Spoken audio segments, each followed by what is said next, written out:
통일을 하도록 하겠습니다. 지난번에 어디까지 한 거 기억나세요? 우리 6페이지. 준영 씨는 몇 페이지까지 한 거 기억나세요? 6페이지. 6페이지 할 차례. 6페이지. 6페이지 시작할 차례입니까?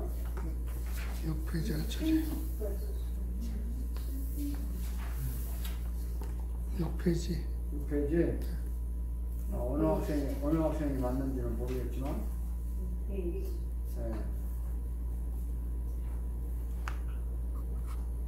지난번에 뭐 서론식으로 이제 했죠. 이게 재밌는 표현인데,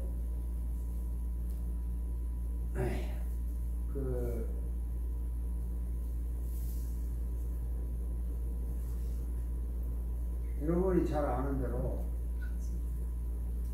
타이틀이 지금 보면은 목사의 거룩한 욕망을 아는가. 화면에 이제 숨어야 돼요. 오케이? 이러면 목사의 거룩한 욕망을 아는가. 이 욕망의 거룩이라는 말을 붙이면서 욕망 자체가 나쁘게도 해석이 되고 좋게도 해석이 돼요. 그렇지 않아요? 사람이 욕망이 있다 그러면 더러운 사람으로 볼 것이냐, 욕망을 좋은 사람으로 볼 것이냐. 어떻게 우리 준영 씨는 욕망이 있어요, 없어요? 많죠. 크죠. 크죠. 근데 그게 나쁜 욕망일 수도 있고 좋은 욕망일 수도 있잖아요. 그렇죠? 저는 좋은 욕망이라고. 본인들은 그렇게 생각을 해요. 자, 우리 그레이스 씨도 그래요? 그렇죠. 욕망이 있는데 좋다고 생각하죠. 네. 또 우리 이제 가진 씨도 그래요? 이제 욕망이 없어요. 욕망이 없어요. 야, 이거 완전 돌을 탔네. 그래서 이제 거룩한 욕망이라고 이렇게 이제 말을 하는 거예요. 좋은 욕망이 있다 이거죠. 그래서 목사의 좋은 욕망이 뭐냐? 심플하잖아요. 목사가 뭐 설교 잘하고 싶다. 이거 아주 아름다운 욕망이에요. 정말 욕망, 거룩한 욕망이에요. 그래서 이제 읽어봅시다, 준영 씨. 목사의 거룩한 욕망을 아는가. 설교를 잘하고 싶다. 이것은 모든 목사들의 한결같은 바람이다. 거룩한 욕망이다. 이 거룩한 욕망은 천국 갈 때까지 식지 않을 것이다. 뿐만 아니라 설교를 잘하는 것은 설교자를 향한 하나님의 거룩한 욕망이기도 하다. 앞에서 언급한 대로 설교는 목사의 고유한 권한임의 특권이다. 대통령이나 대학의 총장이나 유엔의 대사나 아무리 유명한 인물이라도 설교의 특권을 물려받지 못했다. 오직 설교자, 일반적으로 목사뿐이다. 하나님은 성경과 성령을 통해서 말씀 워드 하시고 목사에게 그 말씀을 설교 워드스라는 권한과 특권을 주셨다. 이 권한과 특권을 최고로 누려서 하나님의 거룩한 영광을 이루어드리고 설교자의 거룩한 영광을 이루어야 하지 않겠는가. 네. 이게 이 핵심 내용이 뭐냐면 이거죠. 하나님도 설교자를 향한 거룩한 욕망이 있다는 거예요. 설교자도 거룩한 욕망이 있고. 그러니까 이 하나님의 욕망, 설교자의 욕망을 다 채워야 되는 건데, 사실은 잘 아시는 대로 대통령이라고 해서 설교하는 권한이 없어요. 대학 총장, 유엔 대사, 유명한 사람들도 설교 권한이 없어요. 한국에 이런 일이 있었어요. 들어보셨을 거야.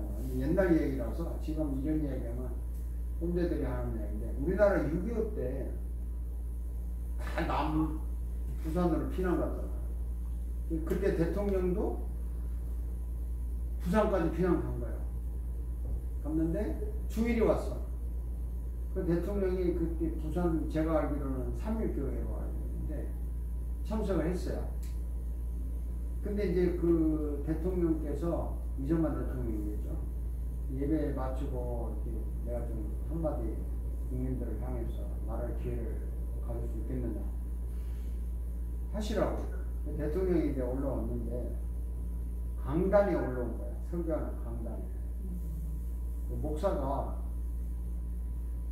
올라오지 마시라고. 밑에서 하시라고. 여기는 목사만. 지금 같으면 뭐 강단이 대단해. 대단 뭐 그거 한다고 뭐가 달라요. 근데 그 의미는 그 이승만 대통령이 밑에서 했어요. 그 의미는 설교가 목사만의 특권이라는 굉장히 중요한 메시지예요. 그러니까 이게 목사의 욕망은 아름다운 거예요. 좋은 거예요. 그래서 이렇게 하자. 이런 욕망을 하나님의 욕망도 이거고, 그리고 이제 영어 이 말씀과 설교라는 단어를 영어로 word 캐피탈을 썼고, 설교라는 가로를 열고 작은 words 복수를 썼는데 미국 애들은 이렇게 표현을 하더라고요. 우리는 미국의 신이라고 말할 때 우리는 우리나라 말로는 하나님이라고 하고 간단한 미국은 그냥 God이잖아. 근데 기독교에서는 God은 캐피탈 레를 쓰잖아요. 근데 이방 사람들이 믿는 신은 스몰 레를 쓰잖아. G를. 그렇게 구분하더라고 미국은. 그래서 우리가 Lord 할 때도 LOD 할 때도 예수님을 이야기한다든지 하나님을 얘기할 때는 구약에서 말하는 하나님 주 할 때는요 전부 다 캐피탈이에요. LORD고, 그리고 이제 그 예수님을 그냥 개인을 Lord 할 때는 캐피탈 L 그냥 ORD야. 근데 일반 사람들 주인할 때는 스몰 레터 LORD. 영어가 이렇게 구분하더라고요. 그래서 여기도 제가 일부러 말씀, 이건 오직 성경이에요. 하나님이 말씀하시고 목사에게 그 말씀을 설교는 우리 인간이 말하는 말이다. words 이렇게 써봤어요. 이제 좀 수준 높게 공부를 하려면 이제 용어도 이렇게 좀 예민하게 살펴보는 것도 좋아요. 자, 그다음에 목사의 꽃은 설교다. 우리 또 다음 학생이 읽어볼까요? 목사의 꽃은 설교다. 나무의 절정은 꽃이다. 꽃이 활짝 핀 나무를 상상해보라. 변호를 잘하여 변호사로 활약하듯이 설교를 잘하여 목사로 활약하는 당신을 상상해보라. 변호사의 꽃이 이기는 변호사이듯이 목사의 꽃은 변화를 주는 설교다. 매 설교마다 향기로운 꽃을 피우고 형형색색의 꽃으로 꽃세상을 만들어가는 설교는 그리스도의 꽃이다. 목사의 절정은 설교다. 설교의 인생을 거래할 가치가 충분하다. 네, 잘하셨어요. 지금 이거 보면서 화면에 보면 이 학생이 책 읽는 장면이 보이고 다른 학생이 그걸 보는 장면이 다 보여요. 그래서 이 줌으로 하면은 이 학생이 제대로 공부하나 안 하나 안다고. 그래서 재밌는 거예요. 요즘 미국에 우리 애들 공부하는 거 보니까 순자다 보니까 컴퓨터를 다 학교에 줬더만요. 무료로. 다 줘가지고 선생이 이제 그 팬데믹 때 제 시간 9시에 있다가 아니 안 줘도 돼요. 거기서 시끄러워요? 아니 저쪽에서요. 아니 본인이 뭐 이제 대부분이 전화로 주말 때는 저렇게 잡소리가 들리니까요. 강의 들을 때는 음소거를 해요. 물론. 그럼 이제 학생이 말할 때는 음소거를 끄고 자기가 말을 하면 다 들리고 아니면 꺼버리고 이렇게 하더라고요. 그 애들 보니까 이 랩탑을 다 줘가지고 동시에 쫙 키는 거야. 그러니까 학생이 불안하나 안 하나 다 알아. 공부하는지 안 하는지.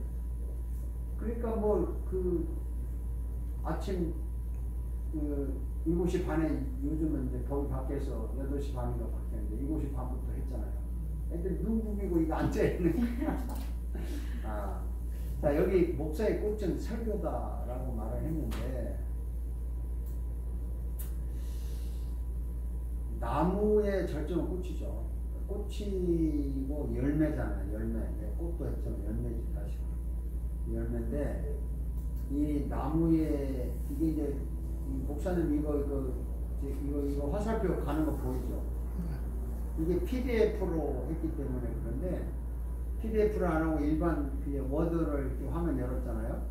그러면 강의하다가 이렇게 고치 글자 있으면 이게 클릭해가지고 글자를 찍으면 고쳐져요. 휴대폰을 못 고치잖아. 그래서 그 내가 주문회의 해보니까 고치더라고요.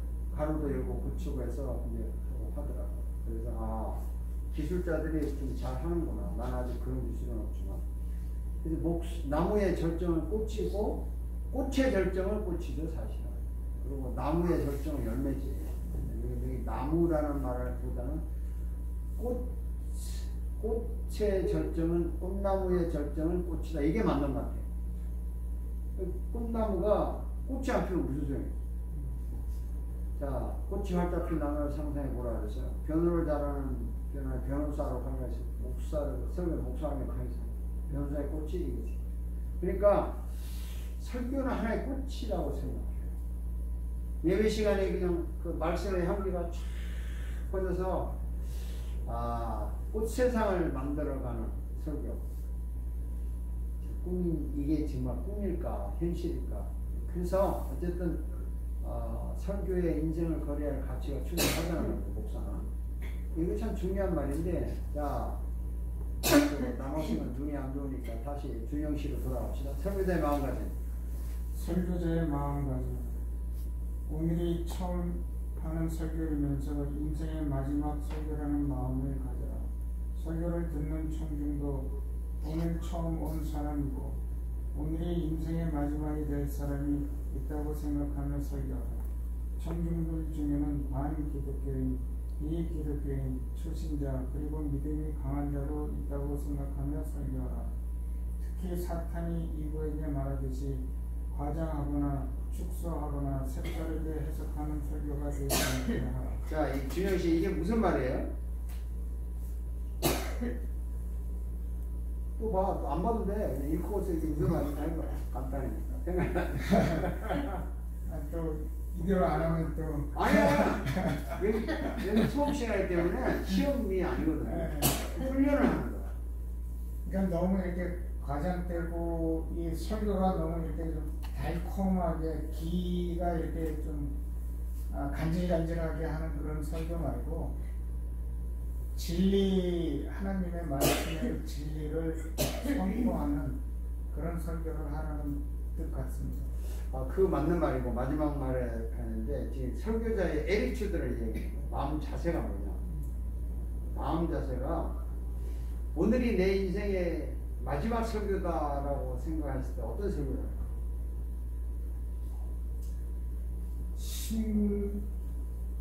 이 깊은 데서 우러나오는 그런 그치. 설교를 할 것 같아요. 내게 마지막인데, 그렇죠? 그리고 오늘이 내 인생의 처음 설교하는 거다. 그럼 그 얼마나 두렵고 떨리고 긴장이 되겠어요.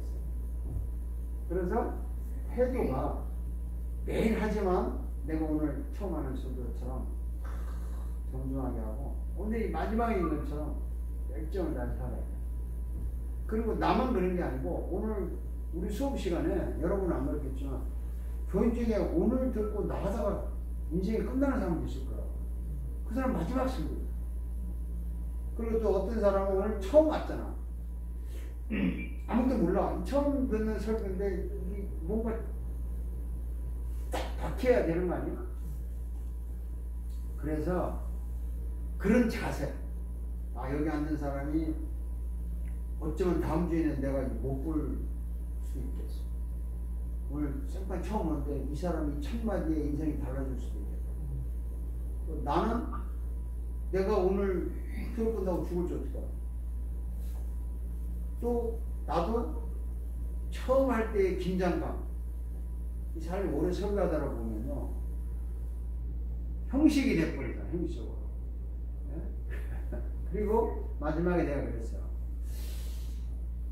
사탄이 이브에게 말하듯이 달콤하게 과장하고 축소하고 색다르게 이렇게 해석하지 말라는 거야. 인기 끌려고.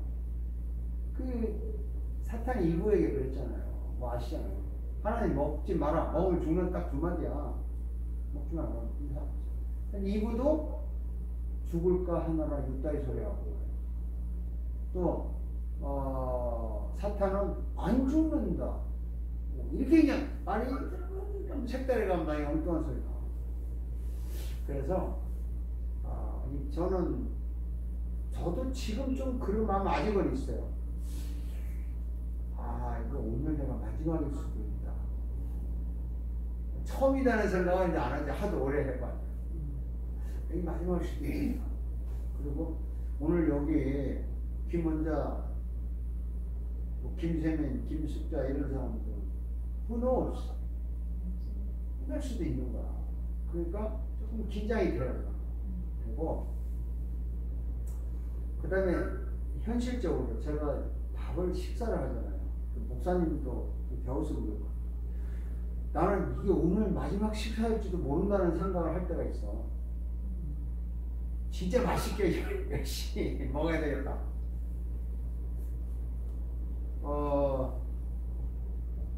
그게 좀 부험이 되는 것 같아요. 음식을 이게 마지막 갑자기 병원에 입원해가지고 음식 못 먹게 될 수도 있잖아요. 그러니까 그런 자세, 저는 이게 간단하게 5줄, 6줄로 썼지만 5줄 썼지만 이게 굉장히 중요하다고 생각해요. 정말이에요. 오늘 이 수업이 2번째 날인데 who knows? 다음 시간에 수업 안 할 수도, 내가 우선 못하는 거예요. 여러분도 참석 못할 수도 있는 거야. 물론 기분 나쁜 수업은 아니고, 설교자의 자세가, 인생의 자세가, 옛날에 제가 읽은 책 중에 하나가 카네기라는 사람이 쓴 걸 기억해요. 오늘 죽어도 좋다고 생각을 딱 하고 사는 사람이 진짜 멋지게 인생을 사는 거예요. 그래서 죽음 준비를 끝낸 사람이 인생에 성공한 사람이다. 그래서 그 사람은 밖에 나갈 때 슬리퍼 신고 안 나간대. 추리닝 입고 안 나간대. 왜? 내가 나가다가 사고가 나서, 그죠? 쓰러졌으면 슬리퍼 신은 채로 발견이 되는 것보다는 좀 이쁘게 입고 발견. 아니 뭐 너무 극단적이긴 하겠지만 그런 자세. 네? 자세가 중요해요. 사람은 그래야 돼. 그게 멋있는 거예요. 자, 이 책을 쓴 저자로서 겸손한 확신이라고 하는 이거를 한번 그 다음 학생 읽어보겠습니다. 겸손한 확신. 이 책을 읽고 이 책에서 제시하는 제안에 따라 설교를 한다면 단연코 설교를 잘할 수 있다고 선언한다. 죽을 때까지 설교를 잘하고 싶은 거룩한 욕망은 반드시 이루어진다고 겸손하게 확신한다. 이거 책 쓴 저자치고는 깡다고 좋은 거죠. 멋있습니다. 네? 멋있습니다. 네, 이대로 설교하면 단연코 설교자를 선언해요. 단연코. 그리고 죽을 때까지 설교자들 거룩한 욕망 반드시 이루어진다고 겸손하게 확신한다. 내가 자신 있게 이거 썼어요. 자, 7페이지 들어갑시다. 설교란 무엇인가? 설교란 무엇인가? 학자들의 정의. 설교 유형에 관한 책에서 인용. 잠깐. 요거 설교 유형에 관한 책에서 인용이라고 쓴 것이 요게 내 것이 아니라는 거야. 거기서 많이 인용했다는 거야. 양심적으로 내가 잘난 척 하는 게 없어. 그냥 이걸 쭉 읽고 지나갑시다. 읽어봅시다. 고도고상. 설교란 하나님께 부름받은 설교자가 성령의 인도에 의해서 성경의 말씀을 고백함으로써 사람들에게 설명하고 증거하는 것이다. 해릭 존슨. 설교는 하나님의 말씀에 기초하고 사람을 구원하려는 계획과 목적에서 사람을 감동하도록 권면하는 법 있는 강화이다. 블랙우드 앤드류 W. 미국 감리교회의 대설교가 설교라는 것은 필요한 어떤 것을 충족시키기 위하여 선정된 인물이 성경의 거룩한 진리를 말하는 것이다. 필립 브룩스. 인간에게 전해지는 하나님의 말씀의 전달이다. 윌리엄 에반스. 설교는 인간에 대한 구원의 선포이다. 자, 요거 하나. 블랙우드 앤드루 사람의 유명한 그 고전 설교학을 쓴 사람이에요. 설교가인데 이 사람이 설교라는 것은 필요한 어떤 것을 충족시키기 위하여 선정된 인물이, 그러니까 이거 선정된 인물, 이 사람 누구예요? 선정된 인물이 이제 우리가 그때는 미국에 이것을 당시에는 꼭 목사가 아니라도 설교를 했어요. 지금도 그렇죠. 꼭 목사가 아니라도 설교를 하죠. 그렇지만 일반적으로 제가 목사를 하는 건데 설교하도록 선정된 인물이 성경의 거룩한 진리를 말하는 거다. 그런 뜻이에요. 그 다음에 이제 뒤에 학생 읽어봅시다. CHD 다들부터 읽어봅시다. 설교는 자기의 말을 전달하는 교훈이 아니다. 그것은 자기를 선택하여 보낸 분의 메시지를 선포하는 것이다. 즉 자신을 보내신 하나님의 말씀을 선포하는 것이 아니 너무나 쉬운 말이죠 이거 그죠? 자기의 말을 전달하는 거 아닌가? 그 다음에 읽어봅시다. 페랍스. A. Phillips. 페랍스. Phillips. 설교의 순수한 개념은 성경에 포함된 종교적 진리를 사람들의 마음을 향해서 연설하는 것이다. 이거 좀 마음에 안 들어. 리드 존스. 설교는 전 인격을 다루는 것이고 듣는 이가 감복하여 설교자를 통해서 하나님께서 자기를 다루고 계시며 자기에게 말씀하신다는 것을 알게 하는 것이다. 요건 조금 마음에 드는 게 뭐냐면 전 인격을 다루는 설교고 듣는 이가 감복하여 감동이죠. 설교자를 통해서 설교를 통해서죠. 하나님께서 나를 다루고 있다는 거예요. 나를 다루고 나에게 말한다는 거예요. 그러니까 설교가 예배 시간에 설교가 누구한테 말하는 거야? 나한테 하는 겁니다.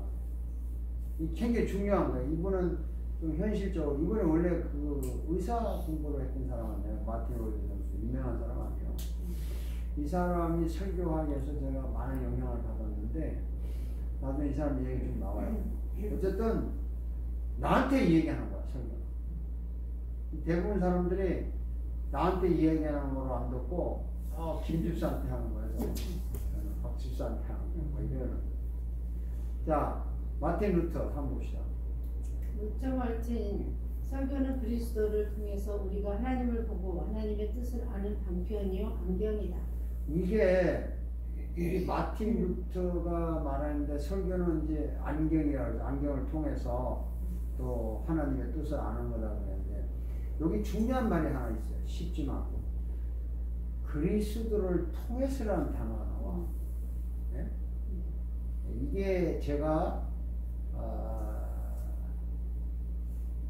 웨스트민스터에서 설교 공부할 때 Christ Center Preaching이라는 설교를 한 거예요.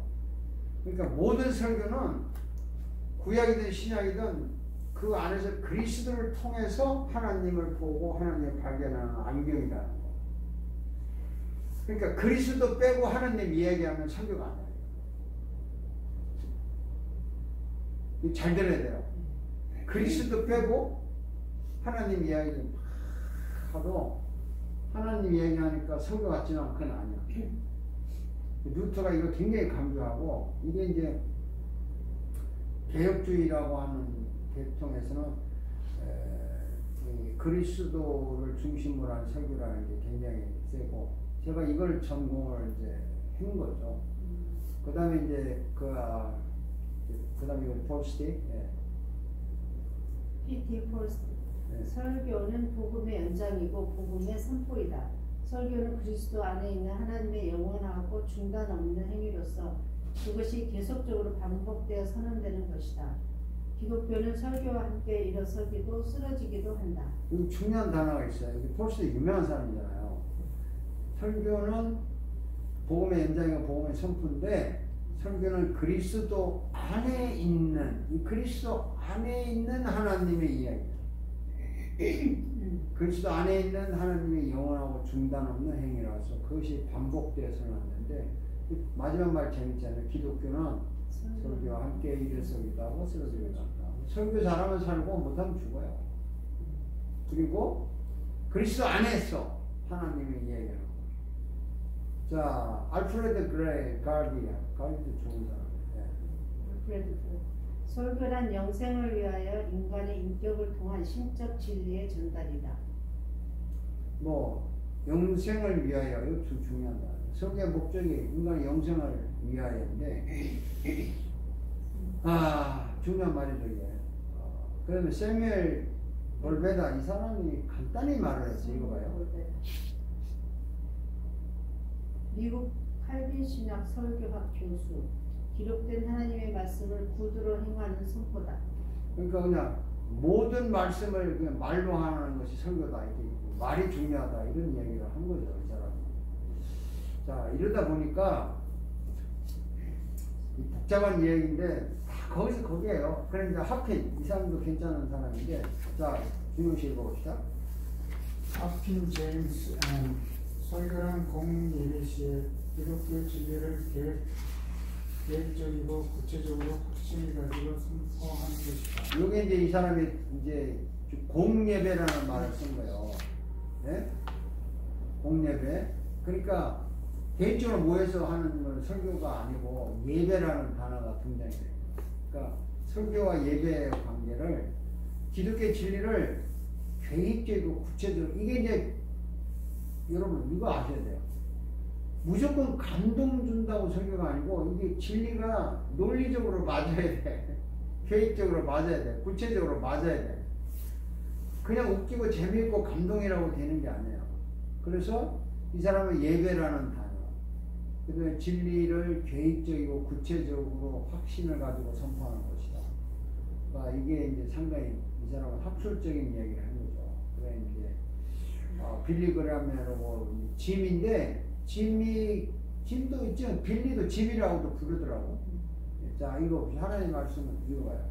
그램 짐, 하나님의 말씀을 해석해주고 설명해 주는 것이다. 너무 심플하죠. 굉장히 그 빌리그램 계통의 설교자들은 그냥 성경 구절만 계속 대고 이야기하고 그렇게 좋은 거지만은 그쪽으로 말씀만 얘기하고 설명하는 쪽에 강한 사람들이에요. 그럼 뭐 스타트, 이 사람 유명한 사람 읽어봅시다. 스타트 영어가 좀 힘들지만 읽어봅시다. R.W. 네. Preaching is indispensable to Christianity. Without preaching, a necessary part of the authenticity has been lost. For Christianity it is very necessary religion of the word of God. 자, 이거 한번 읽어보는데 영어 다 못하니까 읽긴 읽어야 돼요. Preaching is indispensable. indispensable 불과 독립할 수 없다는 말이에요. 설교는 독립할 수 없어. To Christianity. 설교는 기독교가 분리할 수가 없다. Christianity. 설교는 기독교가 분리가 안 돼. Without preaching. 설교 없이 a necessary part of its authenticity has been lost. 설교 없이는 가장 중요한 기독교의 기독교로 말해요. 기독교의 가장 중요한 필요한 파트가 없어진다는 거예요. has been lost. 잃어버리죠. 설교 없이는 기독교가 사라진다는 거예요. 왜냐하면 Christianity, 기독교는 in its very essence, 본질적으로 a religion of the word of God. 하나님의 말씀의 종교라는 거예요. 기독교는. 그러니까 설교 없이는 기독교가 존재하지 않는다는 거. 이거 얼마나 설교 중요하다는 거. 목사님들이 이 정도는 알고 이제 배워야지. 자, 천천히 읽어봅시다. 자, 읽어. 네. God speaks through the prophets to his people, either by speech or by writing or both. 자, 요거는 God speaks through the prophets. 선지자죠, 선지자. 하나님 말씀을 해. 선지자를 통해서 누구에게? To his people. 그의 백성에게 말하는 거야. Either by speech, 말로 하거나 by writing, 글로 쓰거나 아니면 두 개 다 사용한다. Either by speech or by writing, by both. 그 다음에 두 번째 읽어봅시다. God speaks through the Son and the apostles to his people. 이거는 똑같은 말이야. 하나님은 옛날에는 선지자를 통해서 했는데 이번에는 through the Son이 누구죠? Son? 예수. 예수와 그다음 and the apostles 사도들을 통해서 그의 백성에게 말하는 거야. 하나님은 그렇죠? 세 번째 읽어봅시다. God speaks through the Spirit to His people today to bear witness to Christ and Scriptures. to Scriptures. 이게 이제 요점의 3번이 요점이에요. 하나님은 speaks 말씀하시는데 through the Spirit. Spirit은 뭐 성령이죠? 성령을 통해서 그의 백성에게 말하는데 today 요즘 지금 시대는 to bear witness to Christ. 그리스도에 대한 정인으로서 하는 거야. 그리고 성경에 대한 정인. Christ and Scripture. 성경과 예수 그리스도에 대한 정인으로서 성령이 그의 백성에게 말하는 거야. 그러니까 우리는 성령의 도우심을 안 받으면 아무것도 할 수가 없어요. 그냥 성령 충만을 무조건 하는 게 아니라 설교자는 성령의 도움 없이 설교하는 건 그건 학교에서 강의하는 거지 절대 설교가 아니에요. 굉장히 중요한 말인데 얼마나 중요한지 나도 이거를 그 Between the Worlds라는 책에 15페이지에 이게 있어요. 이거 다 온 거예요. 자, 그 다음 요거 하나만 하고 휴식합시다. J.I. Packer 유명한 사람인데 이거 Parker J.I. The preaching of God's word in the power of God's Spirit in the activity that bring the Father and the Son down from heaven to dwell with man. I know this, for I have experienced it. Preaching is God more than to taught. 예, 이제 괜히 영어 공부하는 척 하는 거예요. 예, 뭐라도 좋아요. 자, J.I. Packer가 유명한 사람이죠. 전문 사람도 있고.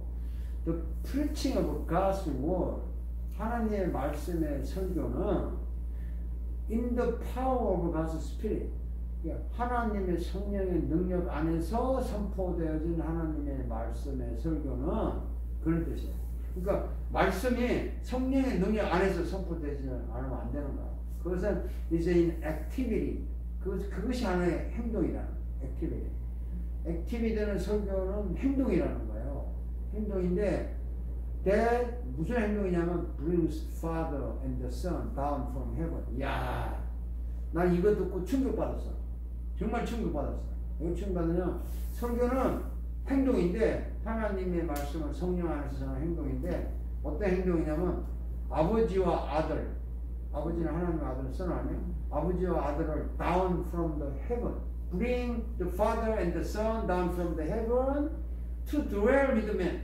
하나님 아버지와 아들을 하늘에서 끌어내려서 사람과 살도록 하는 게 설교래.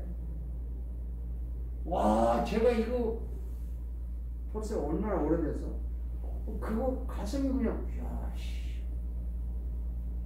설교하는 동안에 그냥 그 설교를 통해서 하나님을 아들을 끌어 내려와서 사람과 살도록 하는 거. 성령의 능력으로 하는 거.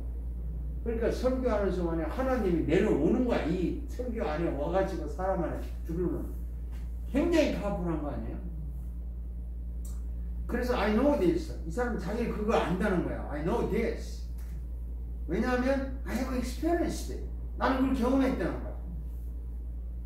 J.I. Packer가 경험했대요. 그래서 preaching은 is caught more than he taught. 이 caught라는 거 잡다는 거 아니에요.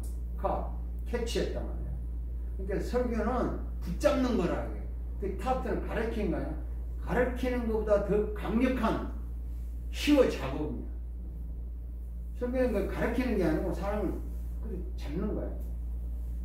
그게 Preach and Preaching 로건 JR P2에서 나오는 얘기예요. 자, 5분간 브레이크 타임 합시다. 수고했습니다. 작년에 돌아가셨다는 말을 그런 것 같기도 하고 인터넷 들어가면 나오지. 그래요. 자, 그 다음에 정성구 목사님부터 아니 그레이스 학생 읽어봅시다. 정성구, 설교란 구속주인 하나님과 죄인인 인간을 만나도록 해주는 것이다. 요게 좀 재밌는 표현이 하나 있어요. 하나님과 죄인인 인간을 만나는 건데, 이 죄인, 우리는 지금 죄인은 죄인이지만 우리는 의인이다.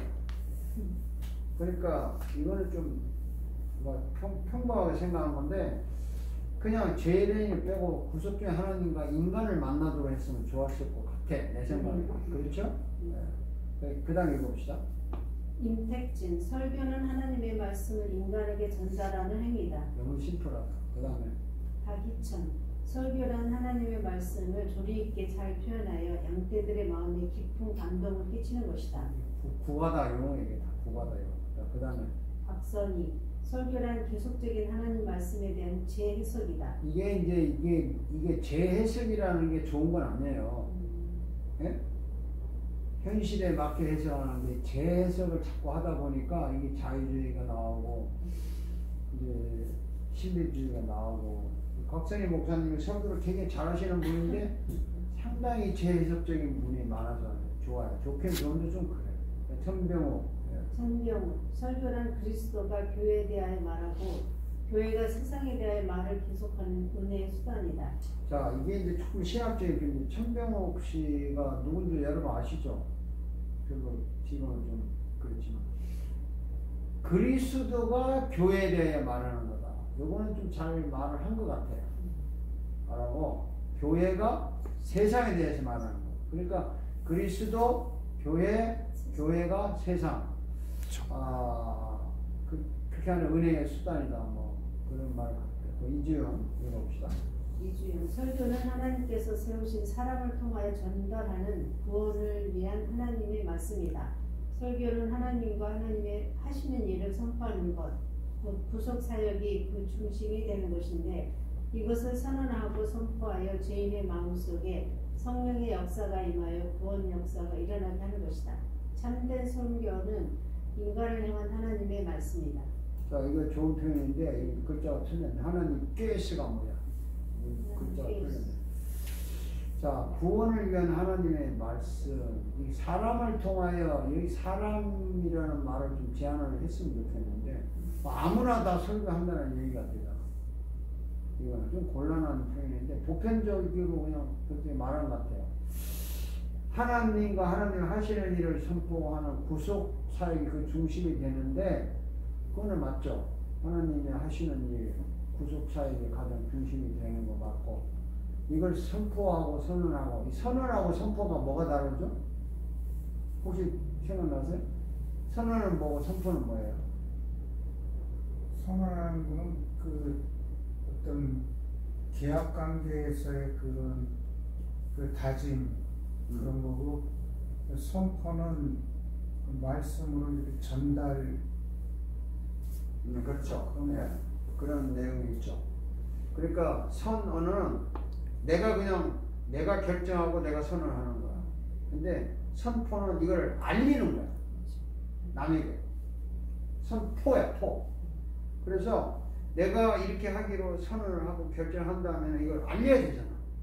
설교자가 자기가 먼저 하나님 앞에 나 이렇게 믿겠습니다, 내가 이렇게 하겠습니다, 자기 자신에게 약속을 하나님과 하고 이 일을 남에게 선포하는 그런 의미로 이해를 하면 좋을 것 같아요. 근데 죄인의 마음속에 성령의 역사가 임하여 구속 역사가 일어나게 하니까, 성령의 역사가 임하도록 하기가 어렵겠죠. 설교자가 성령이 내 마음대로 오세요 한다고 와주면 얼마나 좋겠어. 그런데 설교를 할 때 성령님이 가장 역사하기를 기뻐하신다는 거예요. 기대를 하는 거죠. 제가 설교하니까 성령님 임해주세요. 왜냐하면 뭐 안 하면 나는 쉬워하는 거니까 해주세요. 이런 뜻으로 한 것 같아요. 참된 설교는 인간을 향한 하나님의. 자, 그 다음 또 계속 읽어봅시다. 박준석, 성경적 의미에서 설교란 성경 본문과 오늘의 삶의 상황을 이어주는 교량이요, 오늘의 구체적인 상황에서 말씀의 의미를 새롭게 재발견하는 작업이요, 오늘의 상황을 말씀의 빛 아래서 밝히 조명해 주는 것이요, 또한 설교는 변하지 않는 하나님의 말씀을 변하는 상황에 적용시켜주는 작업이다. 자, 여기에 박준서라는 분도 한때 한국에서는 괜찮게 나왔던 사람이죠. 성경의 본문과 오늘의 삶의 삶을 얘네 교란. 이건 좀 괜찮은 말 같아요. 그렇죠? 설교 지금 나한테 관계가 없으면 무슨 의미가 있어? 그래서 성경 본문이 오늘의 삶의 상황을 이어주는 교량 역할을 한다. 그거는 설교가 참 좋은 것 같아요. 그리고 오늘의 구체적인 상황에서 말씀을 새롭게 재발견하는 것이다. 이 재발견이라는 말이 참 좋기도 하고 안 좋기도 해요. 네. 그런데 어쨌든 오늘 상황에서 제가 그래요. 그 십자가 사건 옛날 사건이죠. 그래? 맞아요? 네. 옛날 사건인데 그 현재 사건이 돼야 되는 거야. 그러니까 그게 성경에서 십자가 사건이 나오는데 지금 나한테 그게 무슨 사건이냐 이거야. 그래서 새롭게 재발견한다는 말이 그런 의미인 것 같아요. 그리고 오늘의 상황을 말씀 비단에서 조명해 주는 것이다. 그리고 성경을 통해서 현실이 정말 틀렸다 맞다 이렇게 조명해 주는 거죠. 또 그다음 말은 괜찮이 잘 한 말 같아요. 변하지 않는 하나님의 말씀을 변하는 상황에 적용시켜주는 작업이다. 그렇죠? 그러니까 변하지 않는데 변하는 상황이 어떻게 어울릴까? 쉬운 건 아니잖아요. 그런 것 같아요. 자, 그 다음에 마지막 상 읽어봅시다. 반델베우트 파란의 설교학자. 설교 없이는 구원 없다라는 유명한 명절을 남겼다. 이 말 공감해요? 설교 아니래도 구원이 있잖아. 그리고 이 사람이 이 말을 한 이유가 뭘까? 사실 구원은 예수 그리스도의 십자가를 믿음으로 받는 거잖아요. 근데 이 사람이 이 말 한 것은 교회를 통한 하나님의 메시지를 제대로 전달하지 않으면 예수님의 십자가 사건을 제대로 믿을 수 없대요. 우리는 다 아니까 십자가인데 이 십자가의 사건이 왜 우리를 구원하는 사건이냐. 우리가 흔히 이런 말 하잖아요. 그냥 뭐 나를 위해 죽었다? 살아났다? 화도 들어서 알아. 그게 무슨 말인지를 정확하게 설교해야 되는 거야. 근데 수백 명 크리스찬들에게 물어보세요. 예수님이 당신을 죽었다더라. 근데 죽었는데 나를 위해 죽었다더라. 근데 그게 왜 그게 구원과 관계 있냐? 물어보면 제대로 답하는 사람 있나요? 어떻게 주영 씨 한번 답해봐요. 십자가 사건은 왜 구원과 관계가 있어? 십자가의 그 신명기를 죄인은 그 저주받은 자는 나무에 달린다는 구절이 있잖아요. 네. 그 십자가의 그 나무에 달린 예수가 그 죄인이 달려야 될 거기에 죄 없는 그 예수님이 달리셨고 그거에 대한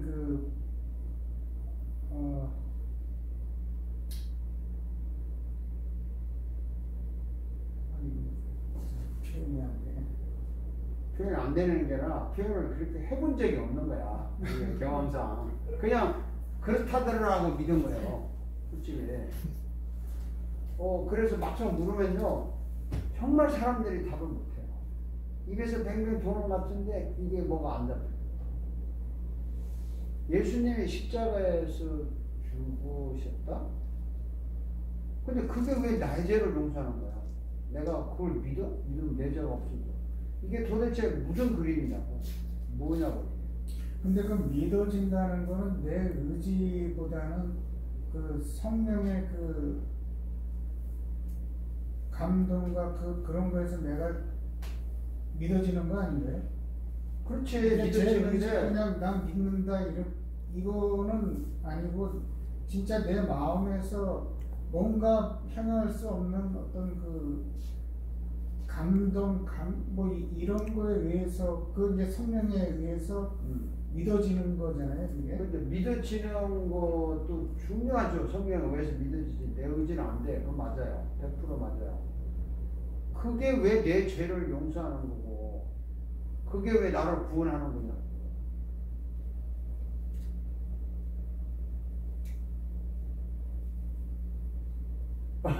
그래요. 계속 질문해야 돼, 이거. 이게 왜냐면 설교자는 밑바닥까지 파내어서 답을 얻어야 돼.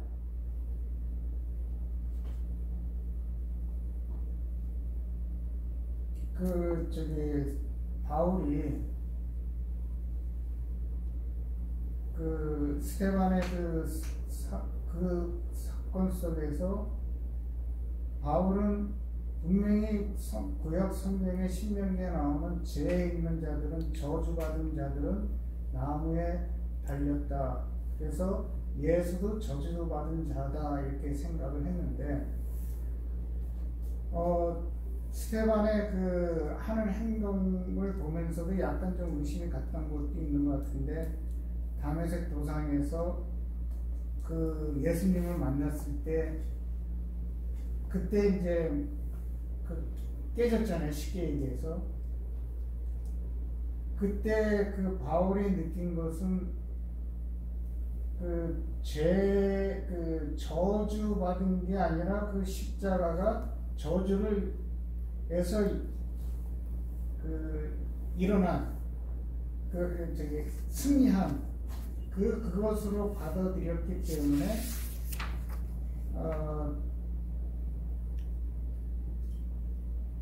더 적극적으로 이렇게 네. 거울 보고 연습해야 돼. 쉬운 게 아니에요. 미국 교수들은요, 그렇게 말하면 두 종류로 다져요.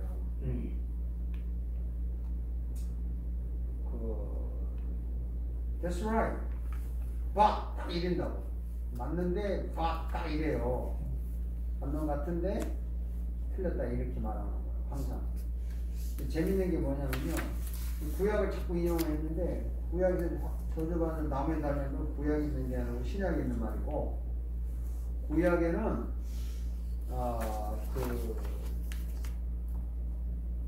신명기에는 나무에 달린 게 아니고 구리뱀을 나무에 매달았지. 구리뱀. 아니 신명기 저주받은 자는 나무에 매달린 게 신명기에 있다고? 네, 신명기에 있어요. 신명기에 21장인가. 그래요? 확인해 봅시다.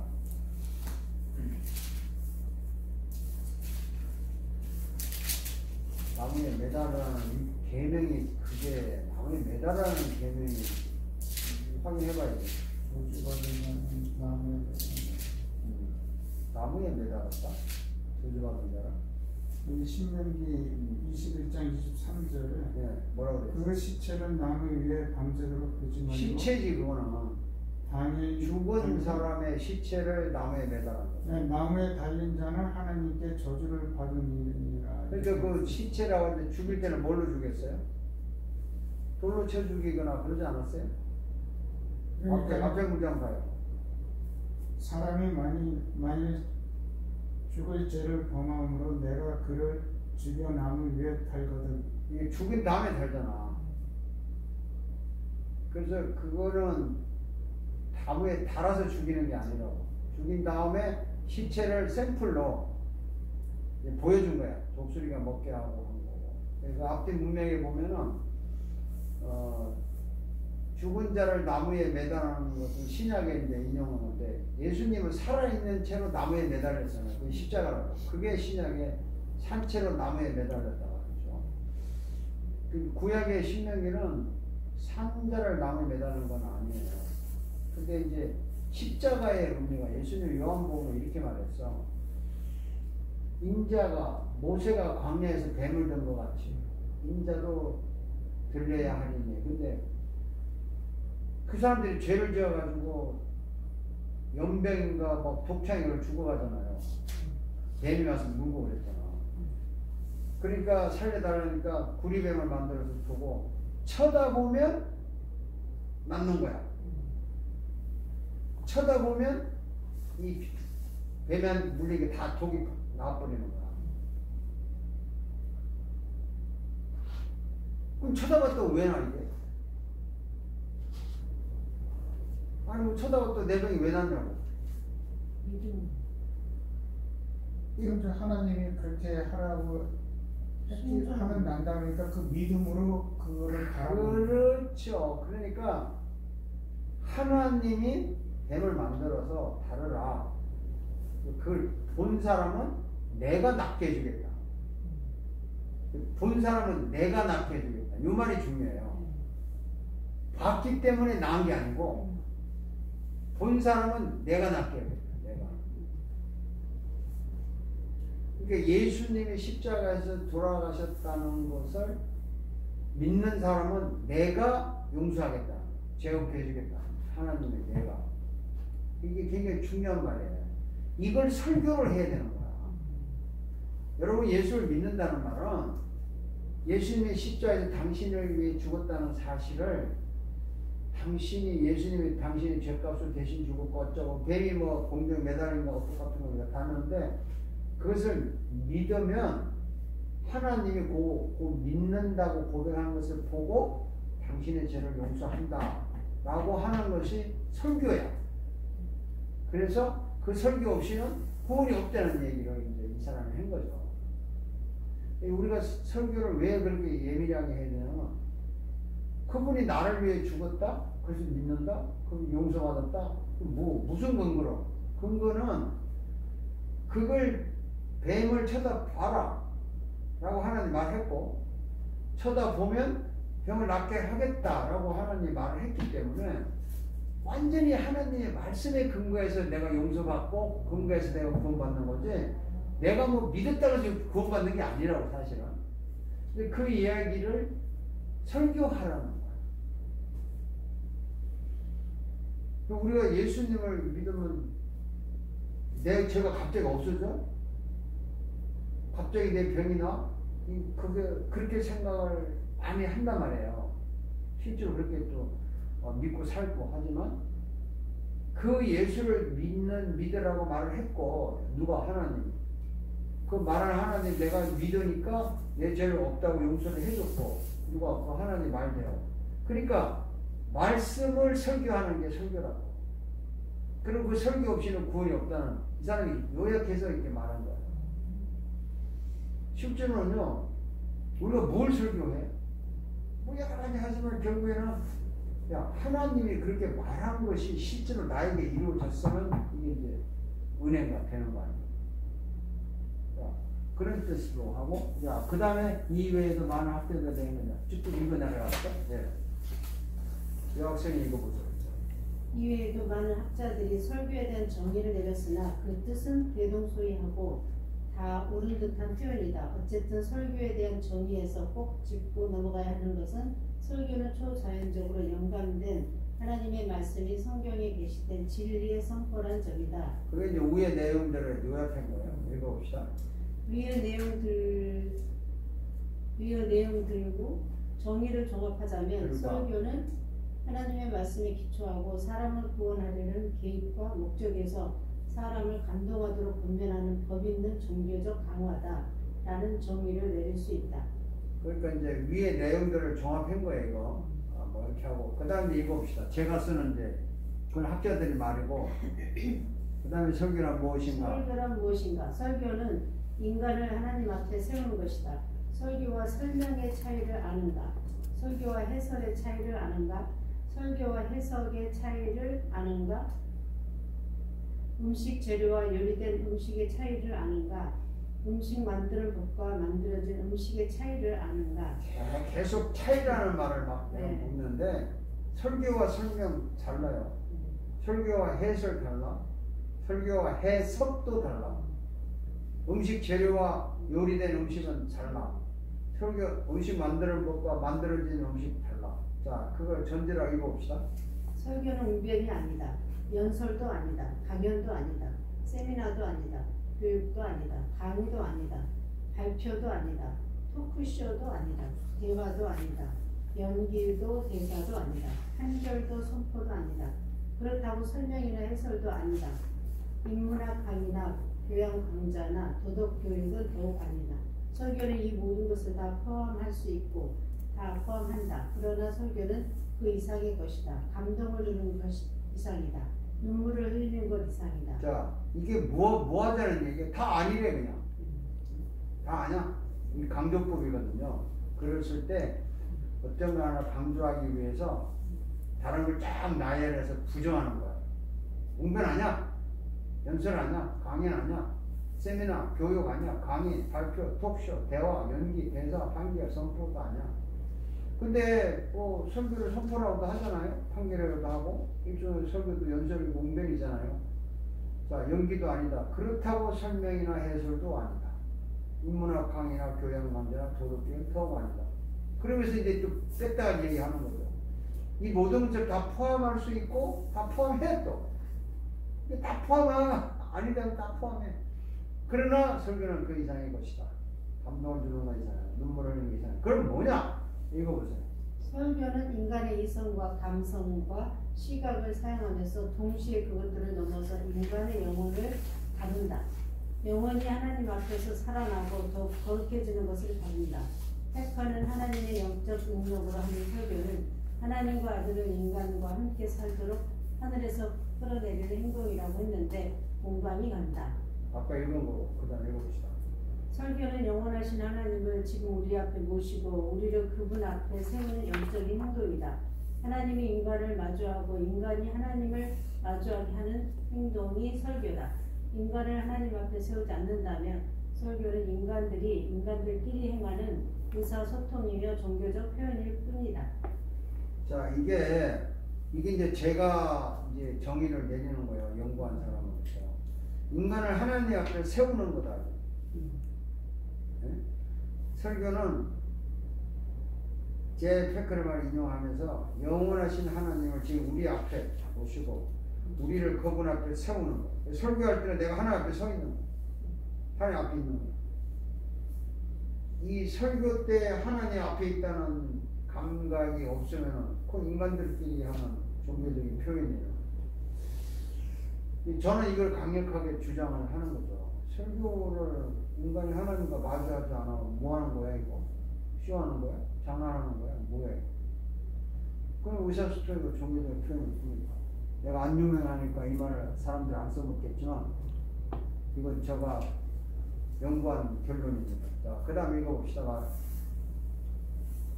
설교를 한마디로 정의할 수는 없다. 그러나 분명한 것은 구속사역을 완성하셔서 영원히 살아계신 예수 그리스도를 성경과 성령을 통해서 만나게 하고 그분과 교제하게 함으로 예수 그리스도를 통해 인간을 하나님 앞에 현재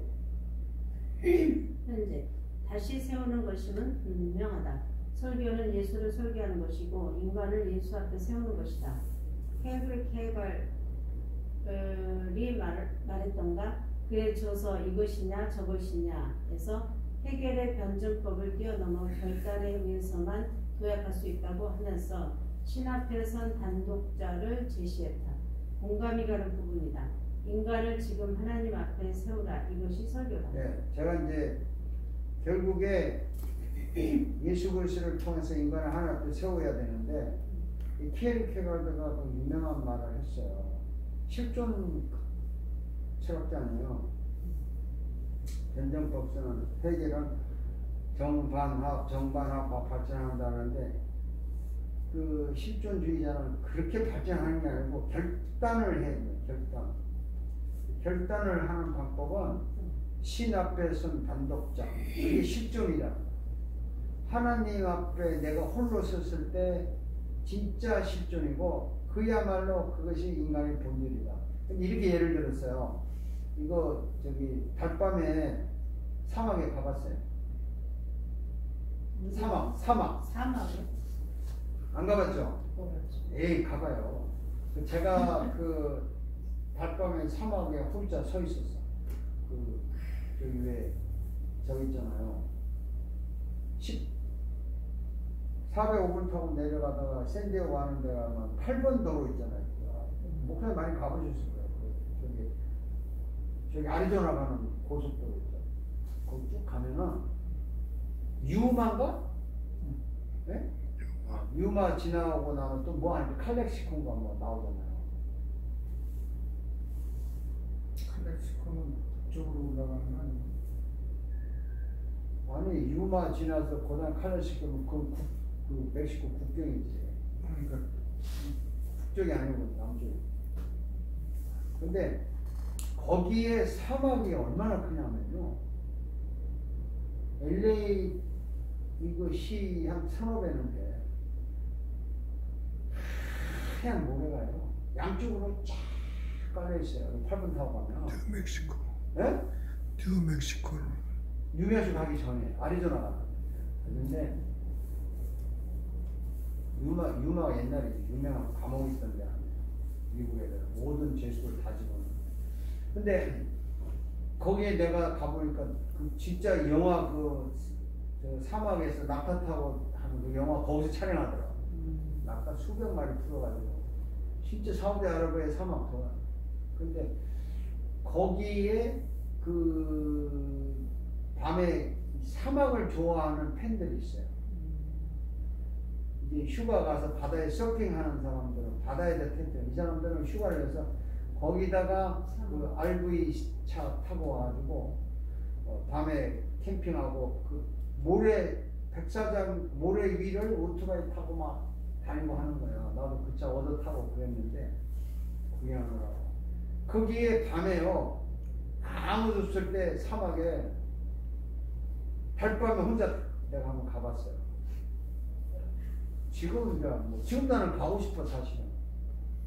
달밤이기 때문에 어둡진 않잖아요. 아무것도 없어. 그냥 조용한 거야. 혼자 탁 서 볼 때 이게 키에르케가 무슨 말이냐면 자기가 하나님을 만나려면 그런 사막에서 달빛만 있고 아무것도 없어서 들리는 것도 없고 보이는 것도 없고 그냥 쫙 앉아서 혼자 딱 섰을 때, 혼자 하나님 앞에 딱 섰을 때 비로소 너의 실존이다 이런 말을 한 적이 있어. 그때 너가 진짜 너다 이거야. 내가 사막에 혼자 서봤지.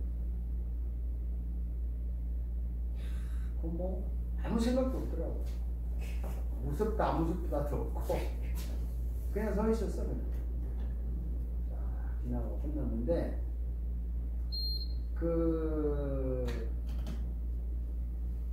내가 진짜 혼자 하나님 앞에 서 있는 거야.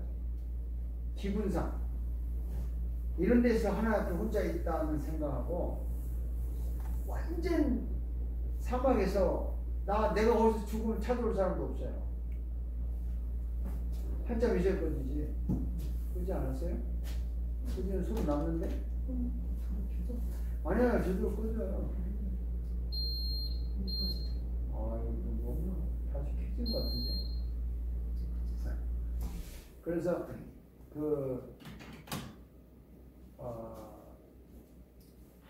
아무도 없는 데서 나 혼자 내가 거기서 죽으면 끝이야. 아무도 못 찾아와요. 나 혼자밖에 없잖아.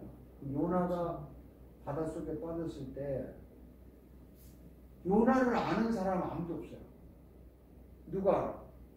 그 배 타고 간 사람들 요나가 이방인이니까 그냥 지나가다가 이 사람 지가 빠트려 끝나고 요나가 도망갔기 때문에 고향에 있는 친구들 요나 어디 갔는지 아는 사람 아무도 없어. 물고기 뱃속에 그 끝이야. 그때 요나가 부르짖은 기도 얼마나 실감나겠어. 그게 하나님 앞에 단독으로 선 실조 얘기인데 설교는 나 홀로 예수님 앞에 딱 하나님 앞에 세우는 거야. 설교라고 나는 생각해요.